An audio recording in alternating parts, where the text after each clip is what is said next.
technical difficulties up in here. Gonna be a bit of a short show tonight, but I wanted to bring you guys along for the ride so you could see kind of what I'm up to. Man, that's some creepy looking. Ooh, that's even worse. You guys can see what I am up to. Basically, what I am doing is I am data logging partial throttle transmission timing at shift. Kind of some silly stuff, but basically what it means, I burned through about half a tank of gas. And I kid you not, this is probably the absolute most boring thing, but I figured I'd bring you guys along for the ride so you can see kind of sort of how this works. And what you do with this kind of thing is you just basically, besides burning a whole lot of gas, is make very subtle changes, document all your changes. In this case, it's partial throttle stuff, and try to keep your torque input as identical as you can, along with load values to be as identical as you can, and watch the thing shifts. And the funny thing about it is, when you're doing this, this is, anybody can tune wide open throttle stuff. Anybody can tune the easy part of it. Really, wide open throttle is super easy, if I'm being honest. It's these little tiny subtle nitpicky details that really do separate a really well sorted tune from one that just kind of sort of works. And you'd never know the difference if you had never been in a car that has been as nitpicked as I will nitpick a transmission tune. So for you guys that don't know the story, God, this is back in like 20s, about 10, 12 years ago. I got really just went down a rabbit hole with transmission tuning with my Lightning.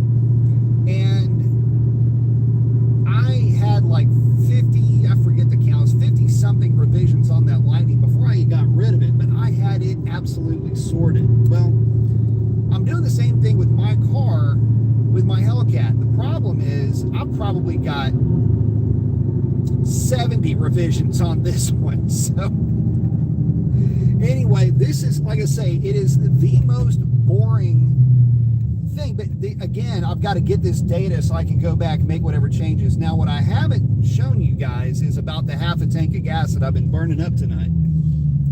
But everything leading up to this, where I drive the car just like this, try to hold torque. Right now I'm trying to hold torque at about 250 foot-pounds, give or take.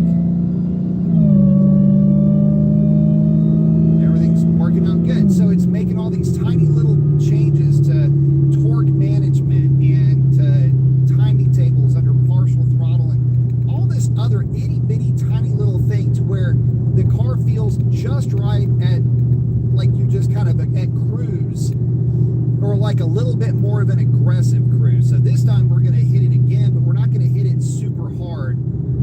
We're going to just kind of let it go through the gears at about, say, 300 pound-feet of torque. And I'm just going off the data log here. Data log showing just actual torque. It's what it's calculating, but it's what we're using to base all of these changes on. So now hold it at about 300.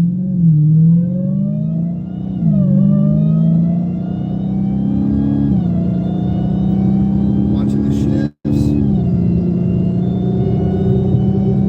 It's got that goofy little bathtub in it. So anyway, there's some, I'm having a weird time with what seems to be a load-based timing table. So I may go back and change it. I may go back and not make any changes, because to be honest with you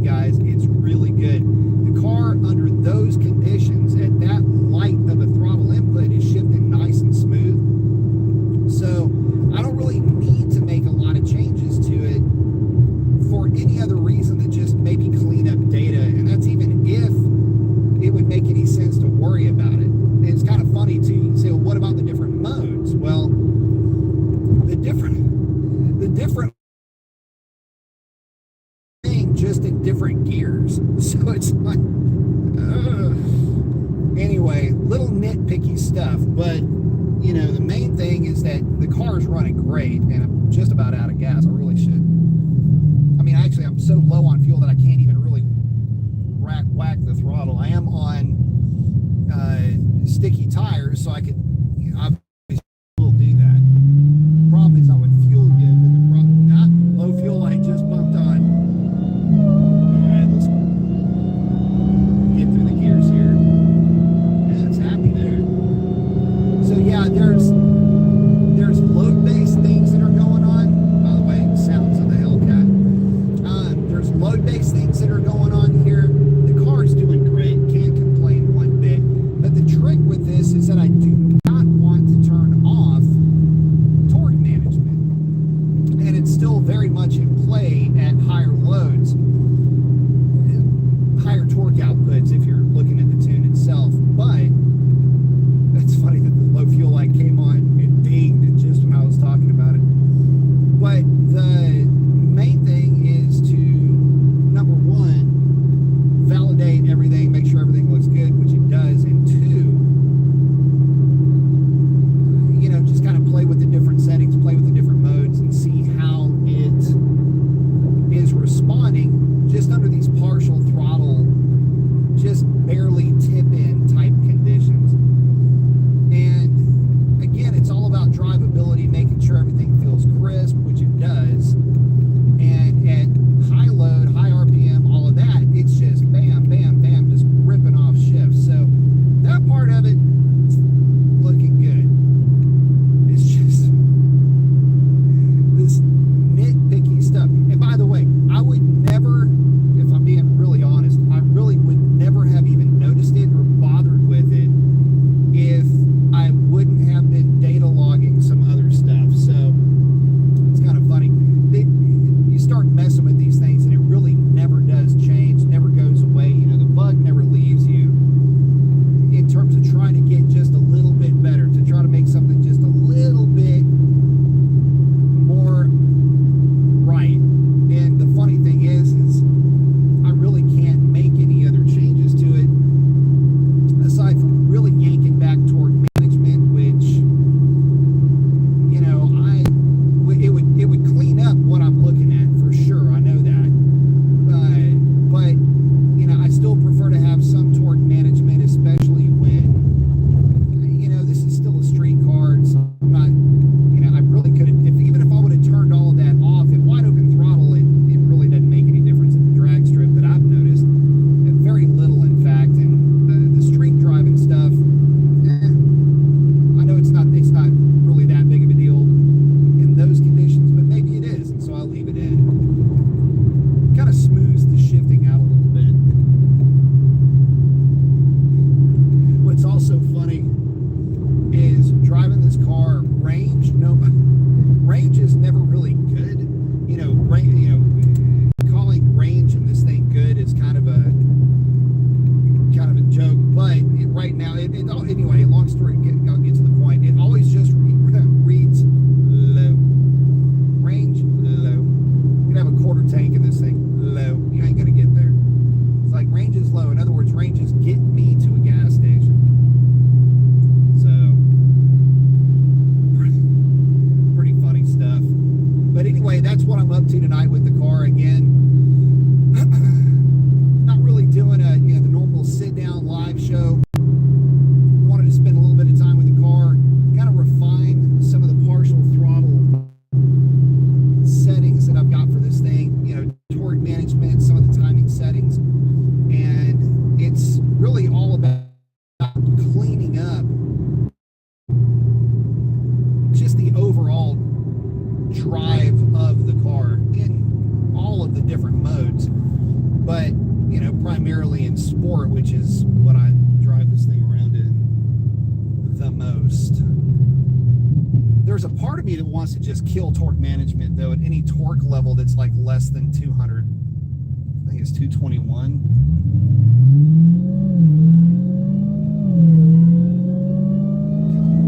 Just want to lay into this thing.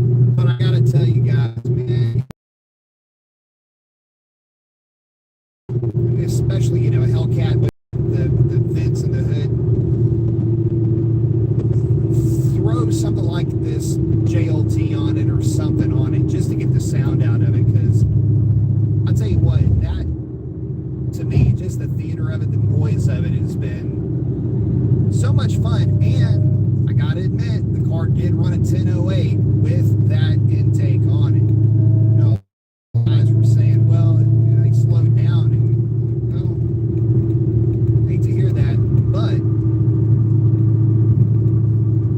my car's run its best times with that intake on it. But this is the glamour of it, right? This is the part that you don't get a chance to see, and you don't get a chance to take part in, is literally just the cruise, data log, tiny adjustment, reload the tune, cruise, and I mean basically it's rinse and repeat at that point.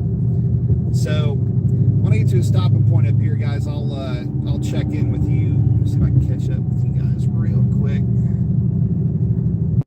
Oh, yeah, I'm gonna have to wait till I stop because the letters on that thing are microscopic. But I think this is pretty much a wrap on the stuff that I was working on with this car.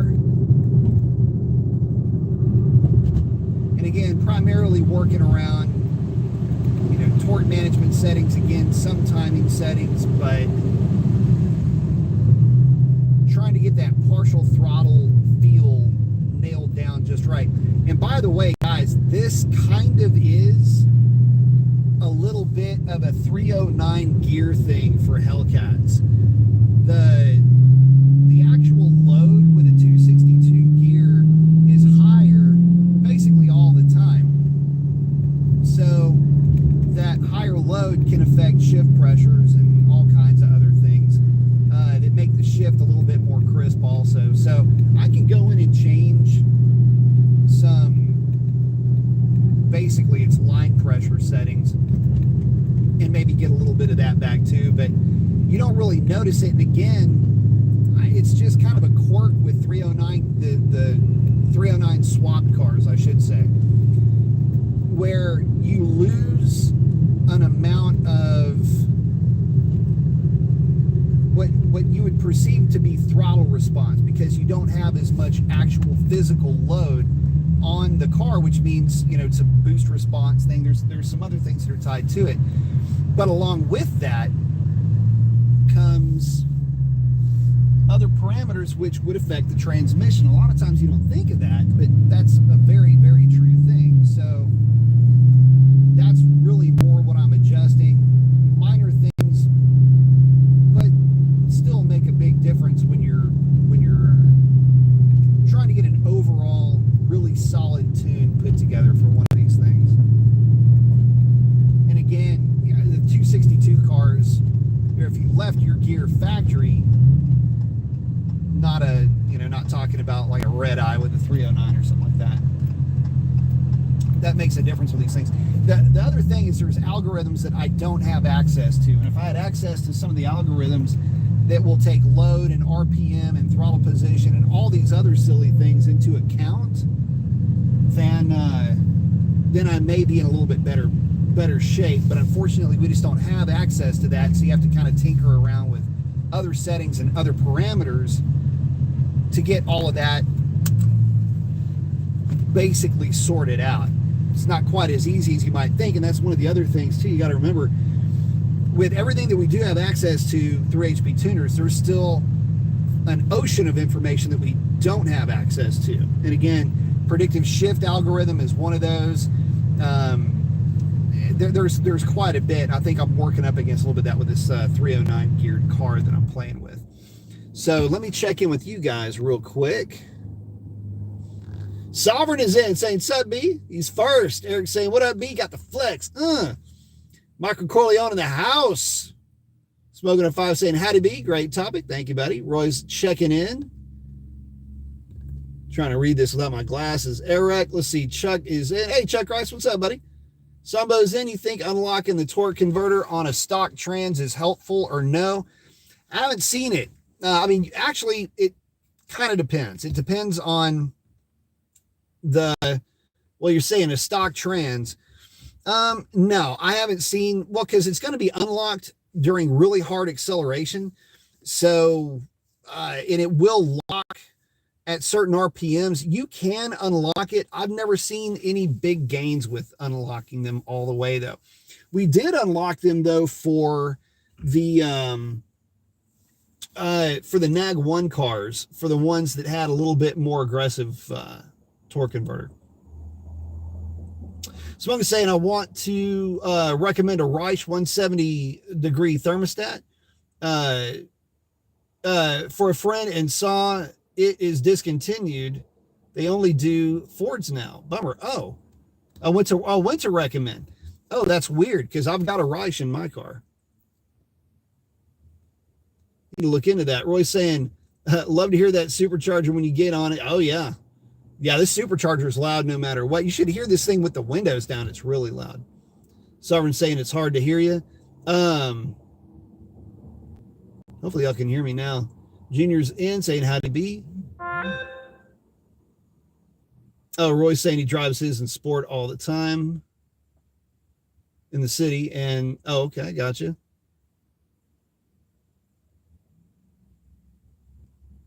Let me check in with you guys.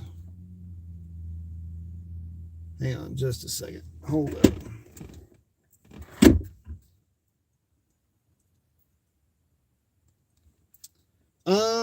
Oh, Sambo's asking, oh, thanks. After installing the Reich, what cooling temperatures do you program the fans to? Pulse width modulate to 189 or 187. What did I set mine to? I think I set mine to pulse width modulation 189, and then I will do 190, 192, and 194.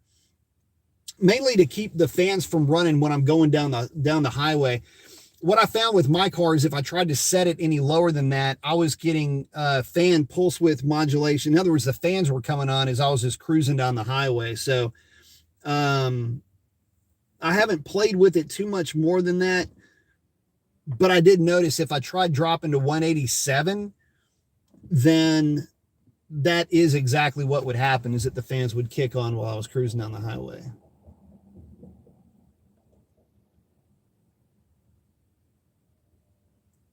Let's see.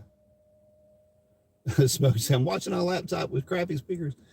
But the main thing, guys, I want to do is kind of bring you along for the ride. Normally, I am on the air on Tuesdays, but based on how my schedule was working out and everything, I needed to get a little bit of work done to this thing. And it needs a bath bad. It is so muggy and nasty, and the pollen out down here is crazy. So the car gets kind of wet with dew, and then the pollen sticks to it no matter what. And so you get this just cake of funk all over your car. So anyway, springtime in Southeast Texas, baby. But check back in with you guys. Sorry, I'm not frowning at the thing. I can barely see these letters. What is going on here? Oh, someone's saying, glad I caught you this time. Yep. So again, it's kind of hard to really even make sense of this thing. I really need to put a config file together that just shows exactly what I'm looking at. But because there's a lot of other stuff kind of going on in here. But I got all kinds of crazy. Anyway, yeah, just trying to get these. See if I can show you guys what I'm talking about.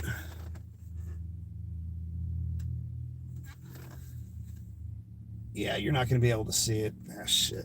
So anyway, guys, with that, I'm going to wrap it up. I've got to get this thing in the shop and call it a night because I got to wake up crazy early. But listen, y'all have a great one. We will catch y'all on the next one. And that is a wrap. Y'all know what I'm up to, so wish me luck. Slime could go, B, have you thought about doing a video going over the trans tables and HP tuners and what all you play with? That would be great. That would take forever. Trans tuning is more in-depth and more complex by a vast margin than actual engine tuning, seemingly. because there's so much that's going to be subjective about it. But in general, I mean, shift scheduling, which is basically what RPM you're going to want it to shift at, is the most important part. So if you don't know how to do anything else, shift scheduling is just get the car out, data log it, see where it's shifting, and then adjust where you want it to shift by a percentage point. That's really all there is to it. And to be honest, all the stuff I'm doing here is real super crazy nitpicky stuff. For most guys, and I mean when I say most, I mean like 99% of the guys that would ever drive a somewhat trans-tuned car, they wouldn't even notice anything that I'm doing to this. They would notice going back to back one car from the next, but for their own, they wouldn't really see a difference. What most guys will adjust, they may have a little bit more oncoming clutch. They may have, if they even adjust that. Let's see. What are some like real super basic things? Some torque intervention, torque management is kind of always a sketchy thing. A lot of times guys just kill torque management altogether. I don't really recommend that, although it does make the car drive pretty nice. At high loads, you can actually hurt the transmission. Obviously rev limits, you'll find a rev limit in there for the trans. Torque converter settings, usually most guys don't mess with that too much.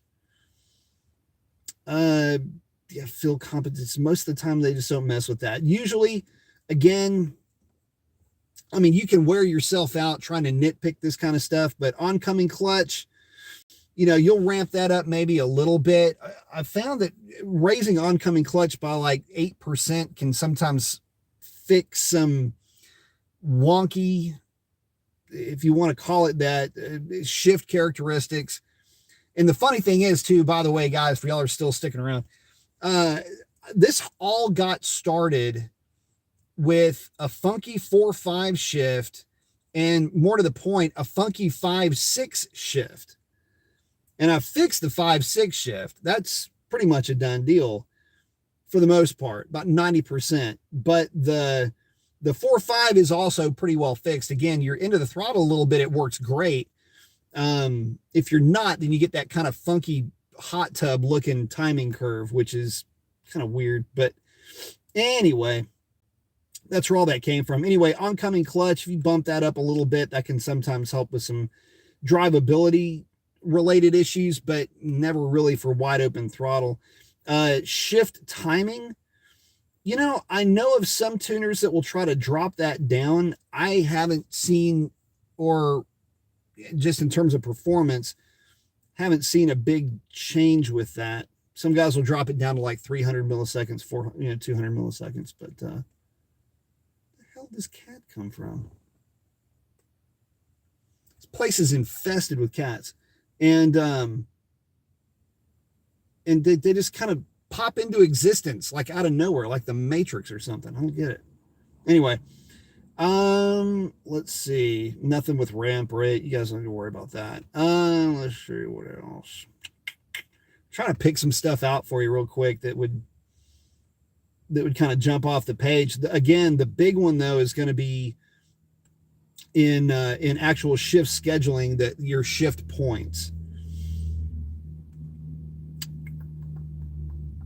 And that's for upshift and downshift.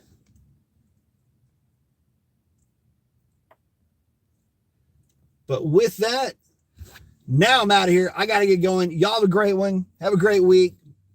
That's a wrap. Adios.